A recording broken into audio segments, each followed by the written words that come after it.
Welcome to step of English. Step of English में आपका स्वागत है। Time and tense part 3, simple present tense. इस वीडियो के माध्यम से मैं आप लोगों को सिंपल प्रेजेंट टेंस के हिंदी सेंटेंस को कैसे पहचानेंगे तथा उसे इंग्लिश में कैसे ट्रांसलेट करेंगे, how to translate in English and sentence के बनाने के रूल्स एंड स्ट्रक्चर, इस वीडियो के माध्यम से मैं आप लोगों को बताने का प्रयास किया है। इस वीडियो में दो ही टाइप के सेंटेंस की चर्चा की गई है, assertive sentence and interrogative sentence. यह वीडियो ज़्यादा लंबा नहीं हो इसलिए मैंने केवल दो ही सेंटेंस की चर्चा किया है। इसके पार्ट 4 में हम एक्सक्लामेटरी एंड इम्पेरेटिव सेंटेंस की चर्चा करेंगे। आइए हम टॉपिक पे चले। हाँ, तो जैसा मैंने आपको बताया कि सिंपल प्रेजेंट टेंस के इस वीडियो में मैं आपको structure of sentence in simple present tense, making rules of sentences in simple present tense according to Hindi sentences, इस वीडियो में मैं आपको यही विशेष रूप से बताने वाला हूँ। तो चलिए हम टॉपिक पे चलते हैं। आइए हम सीखते हैं introduction of sentence. The English translation of the Hindi sentences which have ta, ti, te attached to the verb at the end are made in simple present tense. Hindi sentence के वाक्य जो होते हैं उसके आखिरी में जो वर्ब होते हैं, यानी हिंदी सेंटेंस के वर्ब जो होते हैं उसमें ता है, ती है, ते हैं लगे होते हैं। तो हम समझ जाते हैं कि ये सेंटेंस जो है सिंपल प्रेजेंट टेंस का है और सिंपल प्रेजेंट टेंस के रूल्स के अकॉर्डिंग इसको हम ट्रांसलेट करेंगे। जैसा कि मैंने एग्जांपल भी यहाँ दिया है, एग्जांपल से हम समझे। हम लोग बाजार जाते हैं, यहाँ देखिए ते है। शिक्षक हम लोगों को वर्ग में पढ़ाते हैं, ते हैं। तुम लोग वहाँ क्या करते हो, ये इंट्रोगेटिव सेंटेंस है, यहाँ भी करते हो, ते हो। तो यहाँ वे लोग रोज विद्यालय नहीं जाते हैं, ये नेगेटिव सेंटेंस है। जैसा कि पहले सेंटेंस में देखा बाजार जाना, जाना क्या है, एक क्रिया है, वर्ब है। जाना इसमें ते है लगा हुआ है, पढ़ाना भी एक क्रिया है, वर्ब है रीड, इसमें ते लगा हुआ है। तो इस तरह के जो सेंटेंस है हमारा, ये सारे सेंटेंस जो है हम सिंपल प्रेजेंट टेंस में बनाते हैं। चलिए अब हम इसको सेंटेंस के अनुसार इसको बनाने की कोशिश करें। सिंपल प्रेजेंट टेंस में सेंटेंस के अनुसार अलग अलग प्रकार के स्ट्रक्चर होते हैं, उसके बनाने के रूल्स होते हैं। हम लोग इस वीडियो में उसी स्ट्रक्चर और रूल्स के बारे में जानेंगे। उसके पहले ये जानना ज़रूरी है कि सेंटेंस कितने प्रकार के होते हैं। आई होप आप लोग पहले से जानते होंगे कि सेंटेंस कितने प्रकार के होते हैं। तो हम शुरू करते हैं असर्टिव सेंटेंस से। असर्टिव सेंटेंस भी दो प्रकार के होते हैं, एक अफर्मेटिव सेंटेंस, एक नेगेटिव सेंटेंस। अब हम लोग असर्टिव अफर्मेटिव सेंटेंस बनाने की कोशिश करते हैं, सीखते हैं कि सिंपल प्रेजेंट टेंस में असर्टिव अफर्मेटिव सेंटेंस को कैसे बनाते हैं। इसके स्ट्रक्चर होते हैं, जब हम हिंदी सेंटेंस को इंग्लिश में ट्रांसलेट करते हैं तो इस स्ट्रक्चर के अनुसार बनाते हैं। सब्जेक्ट, वर्ब, एस या ES plus object plus RM plus full stop. RM means होता है remaining matter.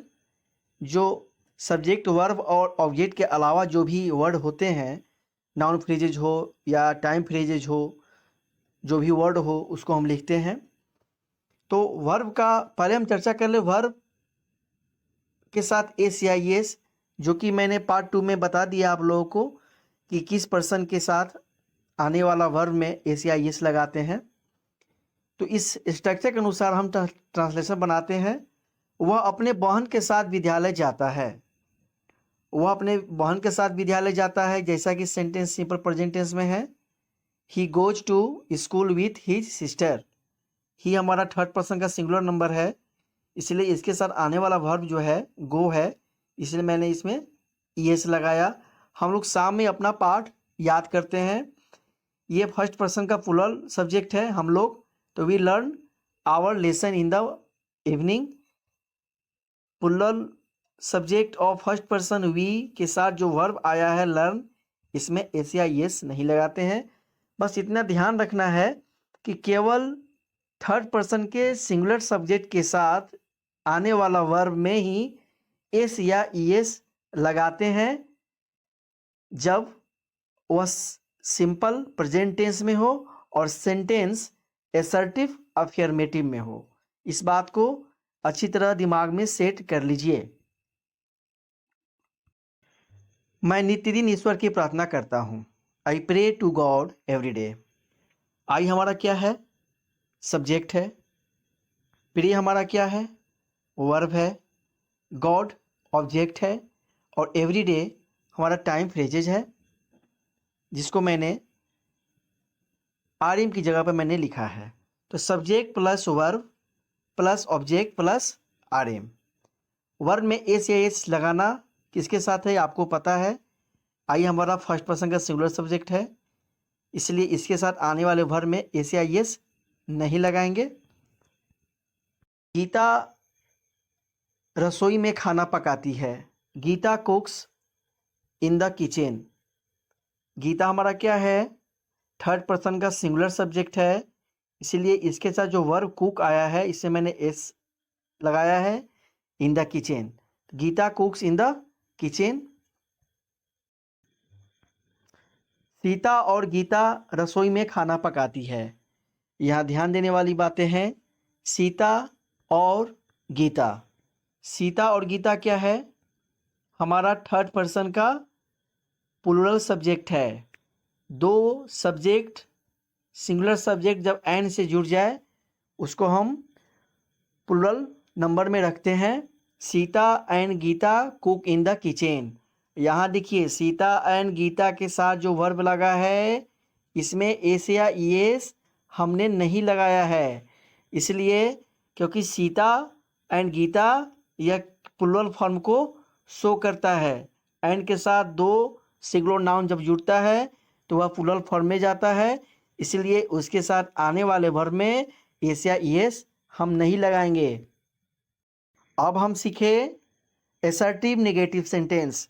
Assertive negative sentence simple present tense में जो होते हैं उसमें कुछ चेंजेस होते हैं जो मैंने यहाँ लिखा है। In negative sentence of simple present tense we use do does plus not. यानी सिंपल प्रेजेंट टेंस के एसर्टिव नेगेटिव सेंटेंस जब होता है तो उसमें हम डू डज के बाद नॉट का प्रयोग करते हैं। डू डज का प्रयोग श्योर करते हैं। बस इतना ध्यान रखिएगा, डू डज का प्रयोग नेगेटिव इंट्रोगेटिव में करते हैं। जब नेगेटिव की बात आती है सिंपल प्रेजेंट टेंस में तो डू डज का प्रयोग होगा, या जब इंट्रोगेटिव होगा तब डू डज का प्रयोग होगा। यदि सेंटेंस एफर्मेटिव है तो डू डज का प्रयोग नहीं करेंगे, केवल थर्ड पर्सन के सिंगुलर सब्जेक्ट के साथ जो वर्ब आएगा उसमें एस या एस लगाते हैं। अब हम इसके सेंटेंस को बनाना सीखे। एसर्टिव नेगेटिव सेंटेंस का structure subject plus do does plus not plus verb one object plus R M full stop. किसी भी सेंटेंस के लास्ट में सेंटेंस के अनुसार पंक्चुएशन देना काफ़ी एसेंशियल है। अब हम डू डज के बारे में चर्चा कर ले कि डू का प्रयोग किनके साथ करेंगे और डज का प्रयोग किनके साथ करेंगे। Use of do does both number of first person second person. Both number first person का singular subject I and plural subject we, second person का सिंगुलर सब्जेक्ट यू और plural subject you. Second person के दोनों number जो होते हैं you ही होते हैं, उसके हिंदी मीनिंग अलग होते हैं। और plural subject of third person का जो प्लूरल सब्जेक्ट है हमारा दे, टू और more than two noun name, उसके साथ हम डू का प्रयोग करते हैं, बाकी के साथ डज का प्रयोग करते हैं। और बाकी शेष कौन सा है? तो singular subject of third person, यानी वैसा सब्जेक्ट जो कि अफर्मेटिव में हम वर्ब के साथ एस या एस लगाते हैं, सेम वही चीज़ है यहाँ भी डू के साथ एस या एस लगाते हैं, यानी ही, सी, इट, एनी सिंगल नाउन जो होते हैं, नेम जो होते हैं, उसके साथ नेगेटिव सेंटेंस में हम डज लगाते हैं। तो आइए हम सेंटेंस बनाना सीखते हैं। मैं शाम में नहीं टहलता हूँ, I do not walk in the evening, या I don't walk in the evening. Don't do not का शॉर्ट फॉर्म है। नेक्स्ट, तुम सुबह में व्यायाम नहीं करते हो, तुम के लिए यू का प्रयोग करेंगे। यू हमारा क्या है? सेकेंड पर्सन का सिंगुलर सब्जेक्ट है। You do not exercise in the morning, या you don't exercise in the morning. जैसा कि मैंने पिछले बार बताया आपको पिछले सेंटेंस में कि डोंट जो है डू नॉट का फॉर्म है। नेक्स्ट है, वे लोग नियम का पालन नहीं करते हैं। वे लोग, दे का प्रयोग किया गया यहाँ। दे हमारा क्या है? प्लूरल सब्जेक्ट है, थर्ड पर्सन का। They do not follow the rules, they don't follow the rules. Next, Radha गुरुजनों का आदर नहीं करती है। राधा हमारा क्या है? Singular subject of third person. Radha does not respect teachers. Radha singular subject है थर्ड पर्सन का, इसलिए इसके साथ डज नॉट का प्रयोग किया गया। या Radha doesn't respect teachers, Radha गुरुजनों का आदर नहीं करती है। प्रिया और ओमिका एक ही वर्ग में नहीं पढ़ती है। यहाँ प्रिया और ओमिका एंड से जुड़ी हुई है, जो कि एक प्लूरल सब्जेक्ट को डिनोट कर रही है, इसलिए इसके साथ हम डू नॉट का प्रयोग किए हैं। Priya and Omika do not study in the same class, या Priya and Omika don't study in the same class. तो आप लोगों को सिंपल प्रेजेंट टेंस में जो असर्टिव सेंटेंस है उसके अफर्मेटिव और नेगेटिव सेंटेंस के बारे में मैं आपको बताया स्ट्रक्चर के साथ। आप एक स्ट्रक्चर को याद कर लें, जो एक्सरसाइज है उसको बनाने का प्रयास करें। अब हम इंट्रोगेटिव सेंटेंस के बारे में चर्चा करें, उसके सेंटेंस को बनाना सीखें। Interrogative sentence. इंट्रोगेटिव सेंटेंस दो तरह के होते हैं। एक वह होते हैं जो हेल्पिंग वर्ब से स्टार्ट होते हैं, एक दूसरा वह होते हैं जो WH family and WH word से स्टार्ट होते हैं। दोनों इंट्रोगेटिव सेंटेंस ही कहलाते हैं, लेकिन दोनों को बनाने का जो नियम है अलग अलग है, उसके स्ट्रक्चर भी अलग है। इसके बारे में हम चर्चा करें। इंट्रोगेटिव सेंटेंस के कुछ रूल्स हैं, उसको भी याद कर लें। Interrogative sentence which starts with क्या in Hindi, we start translate it with do does in English.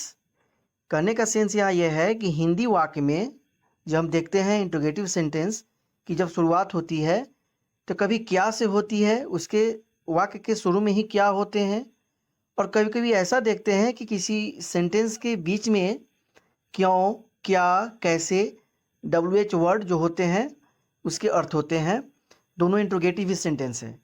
तो जिस हिंदी वाक्य के शुरू में क्या हो, यानी क्या से स्टार्ट होता हो, उस हिंदी वाक्य को हम इंग्लिश में ट्रांसलेट हेल्पिंग वर्ब से करते हैं, डू से या डज से।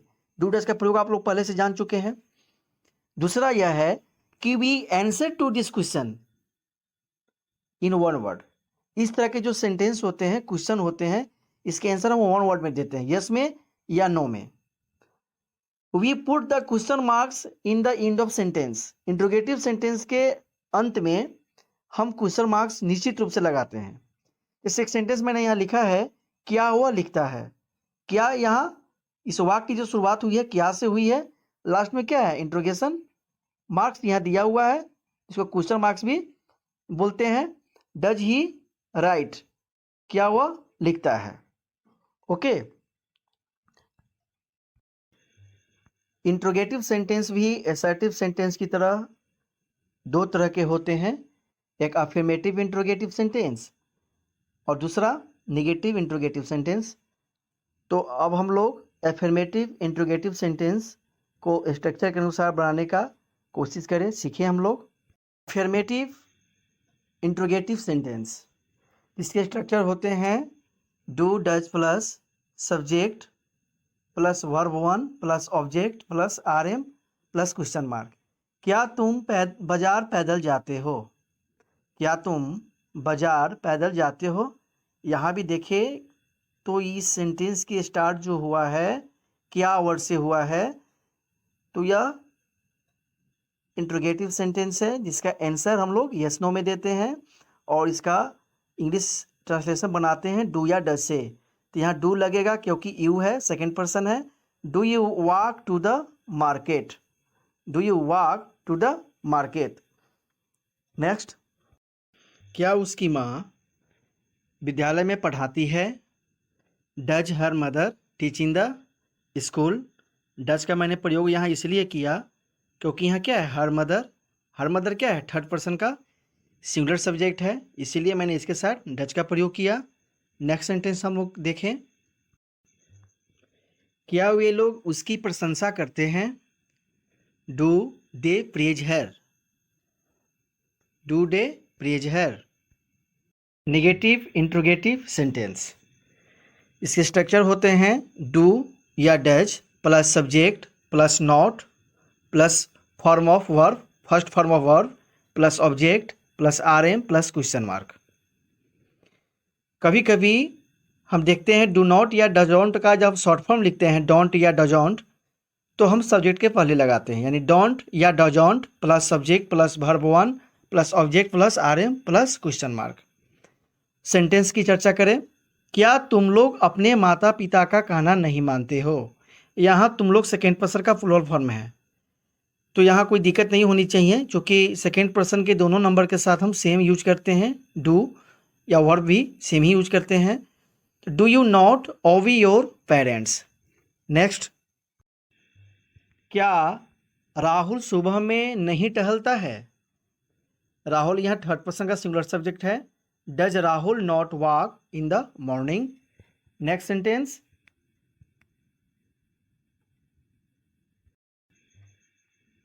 क्या राधा और सुधा खाना पकाना नहीं जानती है?